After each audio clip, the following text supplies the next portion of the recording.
இந்த பையன் நல்லா தான் பேசுறான். இல்லை மேடம், இவர் சரியான குடிப்பார் மேடம். நானே நேரில் போய் பார்த்தேன், சரியான குடிப்பார்.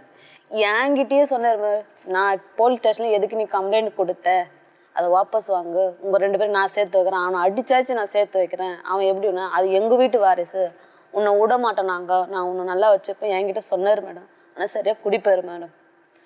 என்கிட்ட கடைசியாக பேசுனது நான் குழந்தைய தம்பியை வச்சு ஒரு 5-4 மாதம் இருக்கும் மேடம். கடைசியாக பேசுனது தான் மேடம் இவர்கிட்ட. இதோட இப்போ தான் மேடம் இவர் குரலையே நான் கேட்குறேன். இவன் உன்னை பார்த்துப்பான் நம்பிக்கை இருக்கு உனக்கு? நம்பிக்கை இல்லைதான் மேடம். அப்போ அதை விட்டுடு. நீ உன் வாழ்க்கையை நீ தான் பார்த்துக்கணும். அதுக்கு என்ன சேஃப்டி பண்ணணுமோ பண்ணிக்கோ. எவ்வளோ நாளைக்கு கை குழந்தைய வச்சுட்டு இப்படி உட்காந்துருப்ப?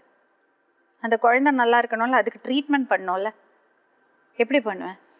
இவங்களை எவ்வளோ நாளைக்கு கஷ்டப்படுத்துவேன்? அந்த குழந்தைக்கு போடுற காசை கூட கவர்மெண்ட்ல போடுறது அவன் எடுத்து செலவு அந்த இது அங்கே விட்டு இப்போ வந்துட்டான். அவங்க அம்மாவுக்கு பார்க்குற செலவு வந்து அவனுங்க சம்பாரிச்சு எதுவும் பண்ணதுக்கு. இப்போ என் குழந்தைக்கு போட்ட காசு ஒன்றா எடுத்துருக்கலாம்.